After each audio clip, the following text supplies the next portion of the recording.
Hello and welcome to the show. Today, the question that we're going to tackle is we're going to look at the benefits of social selling and how we can use that to accelerate the sales cycle, speed up the sales cycle. Now, the reason why I'm tackling this today is because in working with individuals and with companies, small businesses, I run into people who, for them, the thing hasn't clicked in their head yet. They think you're either doing this online thing or you're in real life, or you're doing this real life thing and online thing is crap. But the reality is, as salespeople, we're supposed to be like assassins. We're supposed to be like ninjas. We use whatever it is that's at our disposal to get the job done. So I would strongly recommend that you should be running both online, offline, whatever it is that you need to close the deal, to find customers, to move the relationship forward. So stop thinking either or, like, oh, I'm a real life person, I don't do online, or me, I'm only an online person. I don't like talking to human beings face to face. I don't like going to offices, just like run everything together, sure. But of course, yeah, we can be better at one thing than another, or have a preference for one thing over another. Like, clearly, I have the skill set for content, and I also like talking to people.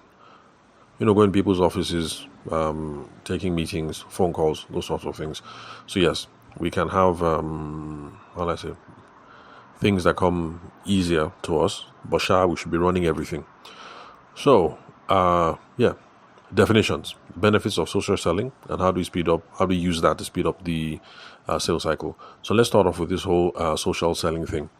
Now, it's something that people have stopped talking about because maybe 2 years ago, a year ago, maybe 2 years ago, because the date of this recording is where are we?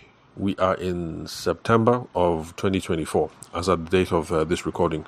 So if you skip back like 2 years, everybody was talking social selling, social selling, social selling. It's just one of those things. Some topics become trendy, and then after a while, they stop being trendy. And that's the reason why I tell business people, especially salespeople, just ignore whatever the main trends are. There's fundamental attitudes and fundamental principles to business. Just make sure you learn them.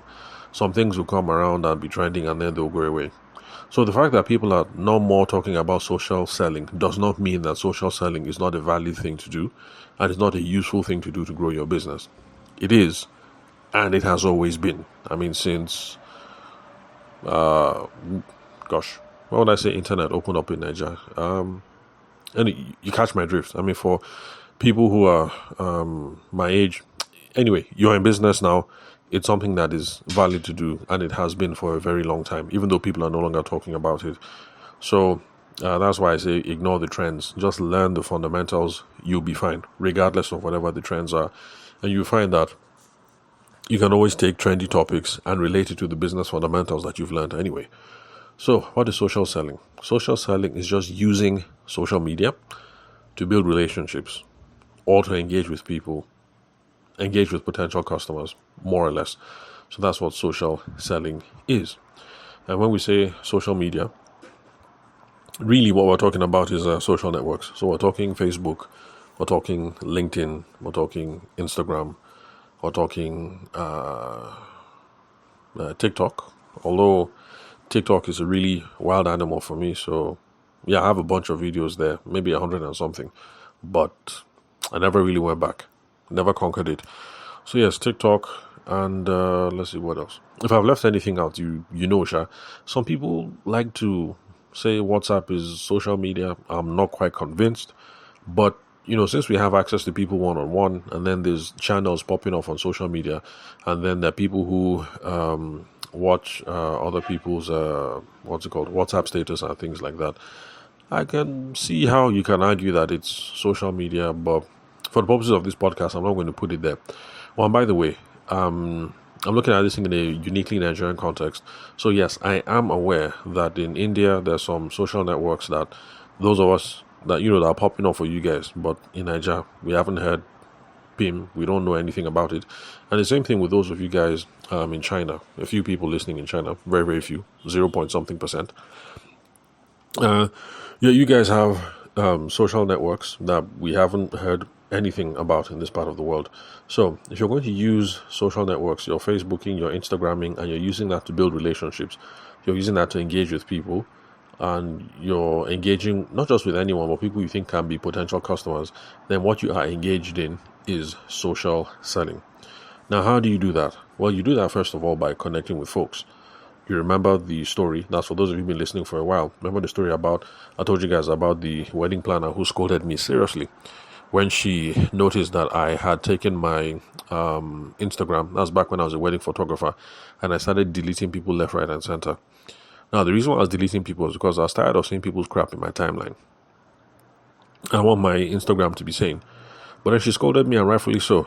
Now, look, it's business. You meet customers, you meet clients, you meet potential customers. You follow as many people as possible because a bunch of them will follow you back. When a bunch of them follow you back and you keep posting your stuff, your photographs from the weddings and the events that you do, a bunch of them get the chance to see it. And when a bunch of them see it, you remain top of mind with a couple of people, and that's how you use social media to grow your business. So that was the scolding that she gave me back then. So part of social selling is connecting with folks on these things. So you should be connecting with people who could be potential customers on your Instagram. So Mr. Wedding Photographer or Madam Wedding Photographer, like me, currently, you don't like people messing up your timeline. Still, follow those brides and grooms. This is what you do. If you don't like people messing up your timelines because they're always tweeting or posting or whatever about the economy, and you don't want to hear about the economy, or you don't want to hear about fuel queues, what you do is still leave the person in your network as per you followed the person, and you guys are mutual contacts. What you just do is when you see that post come up about fuel scarcity, or about Ghanaian jollof and Nigerian jollof, which one is better, or Ghanaian bom bom and Nigerian bom bom, which one is bigger, just click the three buttons and then you select not interested or show less of this or something. I can't remember what it's called on Instagram. So you do that, and then eventually your timeline is going to be cleaner. But then you don't actually have to delete the brides and grooms that you've been following in the past. They should still be there. Let them get a chance to see some of your stuff. So you should be connecting with people on Instagram, on Twitter. Sorry, it's X nowadays, at least at the time of this recording anyway. So be connecting with everyone who can be a potential customer. The next thing is you should be sharing value on your social media, or you should be sharing, some people say entertaining content, but where my opinions are on this whole entertainment thing. So let me just leave out the entertainment. Although I think entertainment is a waste of time, but let me leave that out. But yes, it is a valid strategy. There are people who do that. But let's face it, you and I, chances are we are not brain jotter. So trying to put up entertaining content, we're not brain jotter, we're not Mr. Macaron, we're not Brother Shaggy, we're not those kind of people. So trying to put up entertaining content, how is it going to help your business? I have no idea. I saw this guy on Facebook, he did this challenge, and he put the thing there. Yeah, it was funny. The whole point of the video was I think he wanted to greet his ex-girlfriend, but maybe she broke his heart, and so she dodged him, and then they started doing wongo, the dance, and then he was chasing her around and everything. And yeah, it was funny, and I laughed. And then I now thought, okay, how are you going to use this to build your business now? You did wongo challenge, the thing trended, you got 10,000 views. Okay, and so how will you grow your business? Anyway, that's a podcast episode for another day. So you should be putting out content, valuable stuff, insightful stuff. We're trying to build thought leadership. We're trying to use content marketing, try to put it all out there. Then the reason why we should be doing that actually is this is stuff that your people, the potential customers that you followed, should be able to consume around the problems that you solve, and then things like that. So back to the wedding photography example. You've been connected with a bunch of brides and grooms. Let's say you attend, in Lagos, they're still doing wedding fairs. Abuja has dried up, so no more wedding fairs over here. So in Lagos, they're still doing wedding fairs. So there's Wed Expo, Lagos. So let's say 2024 edition, Wed Expo, Lagos. You go there and you get a booth. Maybe 200 people come by your booth. 200 brides and grooms come by your booth. Out of that 200, maybe 180 on Instagram. You follow 180, and maybe out of that 180, I don't know, let me see. Let's say maybe 120 follow you back. Okay. So, potentially now those people should be able to see stuff that you put up on the gram. So if you're putting up valuable stuff, and remember, value is always in the eye of the beholder, or Abby, the eye of the beholder, Abby, the ear of the beholder, or whatever. So if you're putting up valuable stuff, then potentially these brides and grooms are going to be on your timelines, and then they'll be seeing stuff, the wonderful photographs that you put out, or maybe tips and tricks about how to select a wedding photographer, or tips and tricks about how to handle lighting at your event. Let's see, what else? All those kinds of things. Forgive me, I've been out of the space for a while. So if you're putting up this sort of content that they find valuable, then they're going to engage in this sort of thing. And then if you monitor your social media handles, then these are where opportunities for conversations start coming up. You notice that over the last 2 weeks, you put out 20 posts. Out of the 20, maybe 2 or 3 particular brides seem to like half of them. These opportunities to slide into the DM. So you see, this is how all these things work. And then, for monitoring, you also get a sense of what your audience, what the market needs, based on what people are liking, things like that. It gives you a sense of, okay, this style of photography is popping off, or this style of editing is popping off, or these are the kind of portraits that babes like nowadays, so that when you're covering their weddings, that's how you do it, all those sorts of things. So this is how social selling works pretty much. So take these social networks, get on there, and connect with folks, share valuable content, people engage, monitor, see what's going on with their engagement. Will give you a sense of where the market is heading. Now, the goal of doing all these activities is not just to feel good. It's not to feel all right, to feel like, I have 10,000 followers on Instagram. So 10,000, by the way, I don't. I just have maybe 1,000 something. But that's not the point. So the point is not to feel all right. The point is not to feel good. The point is lead generation. Now, if you've been following the podcast for any length of time, you know my definition of a lead. My definition of a lead is anybody that has done something to show that they might be interested in your product or your service. So you've been putting up this thing, like I said, you put up 20 posts. You notice that 3 brides in particular who happen to come for Lagos Wedding Expo have been liking them. So does that make them a lead? I don't think so. But at least there's an opportunity there to slide into the DM, or at the very least, if you now put out one of those things, one of those kind of posts, like, are you getting married in between November and December of 2024? Retweet this, or do this, or take advantage of this, in order to get 10% off, something. 10% off wedding photography, or 10% off your video. All those challenges that I don't know if they do them now, but back when I was still in the game in wedding photography, people used to do things like that. Like, okay, share this post on your timeline, tag 20 of your friends, tag at least 20 of your friends. If you do this, you'll be entitled to a lucky draw to see who is going to get 10% off my wedding photography if you're getting married between the month of October and December of 2024. So people used to do stuff like that. The whole point was to get your videos or your photos or whatever to be seen by a bunch of more people. But I'm not sure if people do that thing nowadays, because I hardly spend time on Instagram anyway. So anyway, and let me move beyond that. So what did I say? Okay, yeah, so the goal is lead generation. So in doing that, I had like this example that I gave, you're getting somebody to share 20 times and enter themselves into a draw. So you see that these are things that people are doing that might indicate that they could be interested in your product or your service. So that's the goal when we're thinking about these sorts of things. Then, of course, brand awareness, that one is always there, because you want people to see you, you want people to know you. And where were we? Okay, yes, the main topic that we're even talking about, accelerating the sales cycle. Yeah, so the whole thing, this is how it shortens the sales cycle. Because if you're able to achieve brand awareness, then it means that a whole bunch of people already trust you before you guys start yarning deeply. So remember the example that I gave. You go to Wed Expo, Ikeja. 200 people come by. You follow 180, out of the 180, what did I say? Maybe 120 follow you back. Out of the 120, you notice that 3 of the brides seem to be liking and doing a lot of what it is that you put up. So in theory, and you find that it also happens in practice, those 3 brides in particular, you guys might have achieved a certain level of trust because they've been seeing, they've been liking, they've been whatever. They can tell that you're legit. They see the photos, they see your behind the scenes, they see your reels, they see your everything.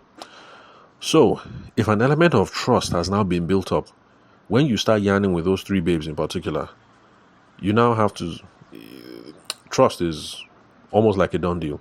You now have to move to the other 3 stages in the framework when it comes to closing the deal. Now, for those of you who are listening for the first time, what I'm referring to is the framework by Tom Hopkins. Tom Hopkins, American sales trainer. Although he started off in the, was it automobile? No, not automobile. Real estate, in the real estate space. Now, some of you will say, real estate. What does real estate have to do with wedding photography? What does real estate have to do with whatever my business is? And I'm going to repeat it here, that sales, selling, business development, the principles are universal, so they apply to all businesses. All that changes is the order that we apply them and the context in which we apply them. So yes, you can listen to a podcast that is made by someone who teaches other people how to sell moi moi. Even if you're an insurance salesperson, you can hear some principles about how to sell moi moi that you can apply to selling insurance. And then, of course, the other way around. You can listen to a podcast that is about how to sell insurance. And you will hear some principles there about selling insurance that you can use to improve your moi moi business or your catfish business or whatever business it is that you run. So, my own opinion, don't just say, this thing is real estate, I won't listen. It's all sales. Listen first and see what can I apply.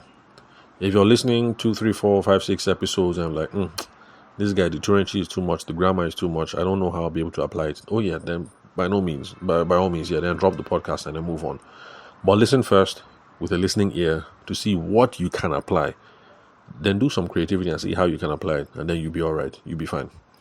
So the stages here, Tom Hopkins, he likes to say that sales just has 2 main stages basically. There's sales resistance, and then there's sales acceptance. So sales resistance is in the beginning, where people are skeptical, they don't want to trust, they don't want to talk to you, they don't want you to bother them, that sort of thing. So that is sales resistant. Everybody have their guard up, they lock up, they don't want to say anything. Those of us in the wedding space, you remember now, how it used to be back in those days. They don't want to say anything at all. They just want to come in, get the price, and then leave. They don't want to say anything. They don't want to drop phone number. They don't want to drop email address. Even their name gone, they don't want to tell you. That is sales resistance. So Tom Hopkins says, once you handle the dynamics well and you overcome sales resistance, you move to the next stage, which is sales acceptance. That's when people are calm. When people are calm and they trust you, you guys can now have a conversation. That's when they relax. People are now on the first name basis, and you're talking, you're flowing. They let you know when the wedding date is. You can even tease out maybe what their sense of budget is. When things calm down and conversation is flowing smoothly. So that's how Tom Hopkins likes to look at things. And in the beginning, when you're face to face with someone, be ready to overcome sales resistance. It's only when you can overcome sales resistance and move to the next stage of sales acceptance that you now have a chance of closing this deal. So for Tom Hopkins, there are 4 elements. There's trust, there's need, there's help, there's hurry. Let me repeat again. Trust, need, help, hurry. By the way, this is one that you don't need to write down because Tom Hopkins' material is available on YouTube. I'm not saying you should go and pirate the guy, but some people have put up his audiobook and stuff like that on YouTube. So I'm not saying be a pirate. I am okay. Well, let me keep quiet before I implicate myself. So Tom Hopkins, available on YouTube. So trust, need, help, and hurry. So if you're able to get people to trust you and you're able to get a sense of what they need, you should be able to overcome the sales resistance part of the equation. And then sales acceptance, that's where you worry about help and hurry. So I'm not going to go into any more details about this, but you can check my own channel on YouTube. Just type in Tavishima and then type Tom Hopkins. Episodes where I've spoken about Tom Hopkins and his framework, it'll come up. Or you can type in Tavishima trust. Everything I've said about trust will come up. So, excuse me. Otavishima, need or help or hurry, and all the stuff will come up where most likely I've spoken about those topics either in isolation or in reference to Tom Hopkins' framework. So what I'm just trying to say is all this activity, all these paroles that we're doing on social media now, the posting, the connecting, the valuable, whatever, the monitoring, the conversations, all that takes care of trust. So you do a good job there. Eventually, when the babe picks up the phone and say, "Are you available for November 1st?" the conversation should flow smoothly because she kind of trusts you a bit. So that's the whole idea about how social selling can shorten the sales cycle. Now, let's define the sales cycle for those of you who are listening for the first time, because I'm sure those of you who've been listening to the last 2 or 3 episodes, you're tired of hearing the definition of sales cycle. But don't worry, there are newcomers here, so let's define it for them. Now, a sales cycle is just steps that you who are listening now, the business owner, steps that you guide the customer through that takes them from initial contact, that time when they say good morning, hello, how are you available, all that early conversation, all the way to when the sale closes. Can I have your account number? Is it OPay? Is it POS? Blah blah blah, that conversation. Excuse me. So the space in between initial contact and when they give you money, that is what we call the sales cycle. So it runs through a couple of stages. So you, the business owner, you, the self-employed person, this is the stages. There's the prospecting stage where you're looking for people who might be interested in your product or your service. And then you approach them, you start having conversations with them. That's where the talking stage, that's where it all starts. Then all through needs analysis, because you need to figure out what it is that they need. This is one thing that a bunch of you are not doing. You just meet somebody and then you just start telling them, we have 3 packages, gold, silver, and whatever. Like, why are you golding and silvering? You don't know what it is that they need, first of all. So going to needs analysis first, you might discover that, you have gold, silver, and platinum package, but neither of your packages matches exactly what it is that they need. And that you have to come up with a custom package, or maybe you refer them to someone else who can sort them out. So you need to do need analysis. What do they want? Who is this person? How bad is the problem? What kind of vision is it? Can I solve that? Let's stick with the wedding photography example. This is where wedding photographers, a lot of us, run into problems. You're not doing need analysis. You're not doing discovery. So you don't know what the problem is. You don't know what vision it is that they're trying to solve. Somebody might have an understated sense of elegance, but every single time you're showing her wedding albums, you're showing her the grand thing, the excessively photoshopped thing, the wonderfully posed photos and blah, blah, blah. And you don't know that you are killing your sale. You're showing her the wrong thing. If you have a conversation with her, you engage with her, you might now figure out that, Nkechi is this person that has quiet, refined elegance and a subtle sophistication about her. I think you should be showing her the simpler stuff, the things that more blends with her own personality. So for wedding photographers, video people, fashion designers, those of us who have a much more artistic bent, you can see now this is where everything starts to fall apart. You didn't do needs analysis. You don't know who you're talking to. You don't know what vision it is that they're trying to solve. And so you're showing them the wrong thing. So you might have somebody like me who has the fashion sense of a Ghanaian school teacher. That's what my wife says. For those of you who are Ghanaian school teachers, no offense, I beg. I don't even know how Ghanaian school teachers dress, but that's just what my wife says. So if you're talking with someone as a fashion designer, the person has the fashion sense of a Ghanaian school teacher, and then you're showing him the kinds of thing that Ramsey Noah will wear. Of course, the person will be saying like, "Hi, this thing is too loud. This thing is too flashy. This thing is too this. This thing is too that." But then on the other hand, if you're talking to somebody who is kind of like Ramsey Noah, and then you're showing him stuff that a Ghanaian school teacher will wear, or the kind of suits that Awilo Logomba will wear, the person will be offended. The person might be thinking, so is this how you rate me? Is this how you see me? So wedding photographers, fashion people, all we artistic type people, we need to be paying attention to these sorts of things. Now, people who come from technical businesses, technical backgrounds, they know this sort of thing. Like people who sell, let's say people who sell tractors, they won't just say, we have 3 different kinds of tractors. We have golden tractors, premium tractors, lower range tractors. They won't start the conversation like that. They'll start by asking, what are you farming? Are you farming yarn or rice or shea butter? Because do you need shea butter for tractors? Do you need tractors for shea butter? Well, you catch my drift. What it is that the kind of thing the person is planting will determine the kind of tractor that the person will buy. Is it the one that digs 10 inches into the ground and 20 inches apart? Or so people from a technical background, they know that you have to do need analysis, or else you sell somebody the wrong thing. So hope you guys can see why sales principles are universal. It's just the order in which we do it that is different. But everybody has to run people through a sales cycle. Everybody has to do prospecting, that toasting stage, the approaching people. We all have to do needs analysis. We all have to do a presentation, a proposal, deal with whatever questions they have, objections, and then we try and close. So we all have to do the whole thing. But you can see how for a wedding photographer, the emphasis will be different. For somebody who sells tractors, the emphasis will be different. But we all have to do it. So, where was I? Forgive me, I got lost. Okay, I was defining sales cycle. So yes, the sales cycle from early talking stage until they give you money, and then these are the stages that people run through. So as a business owner, you should be consciously trying to run people through this.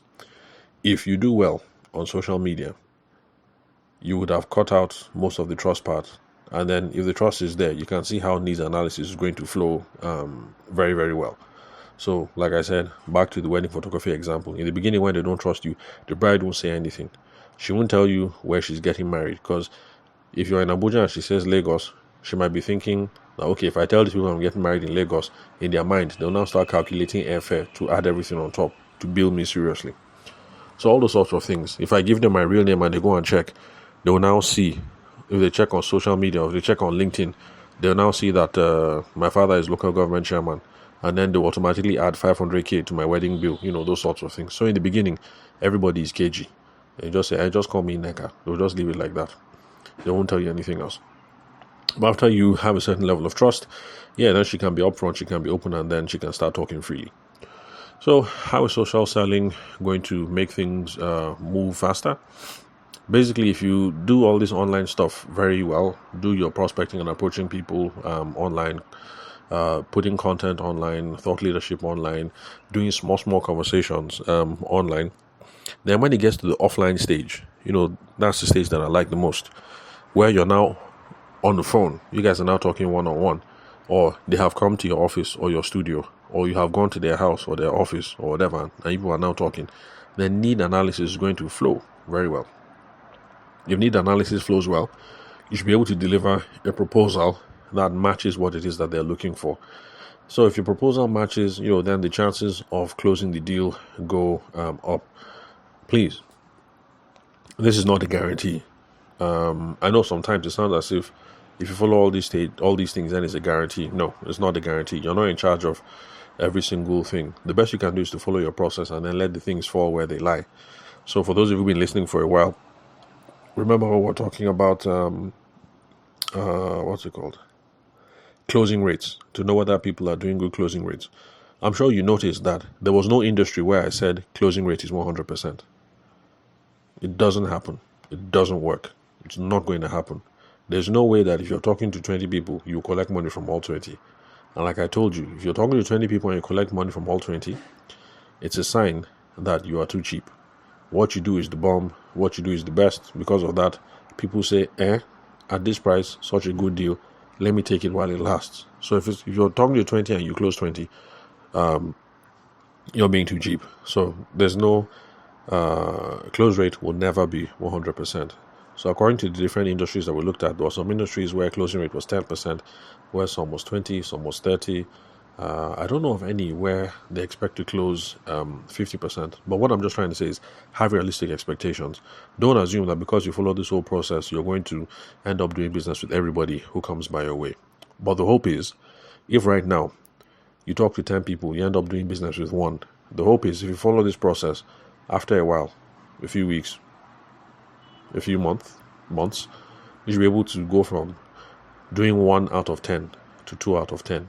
and with time, 3 out of 10, 4 out of 10. So that's the whole idea. Yeah, so that's it. That's how it all works. Remember, we should not be thinking online, offline. It's a combination of both. And if you want to use social selling, then the scope is to do all that online stuff so that when we now get off of the online thing, and we're now WhatsApping, and we're now phone calling, and we're now seeing people back in the office and things like that, would have made the ground smooth so that the deal can flow a whole lot smoother. So that's it pretty much. So connect with me on LinkedIn. The name to look for is Tavishima Ayede. You can get the correct spelling from the link where you're currently listening to this episode. You find my name there. If you're on the podcast, you find not just my name, but you'll also get my email address for those of you who prefer to do email.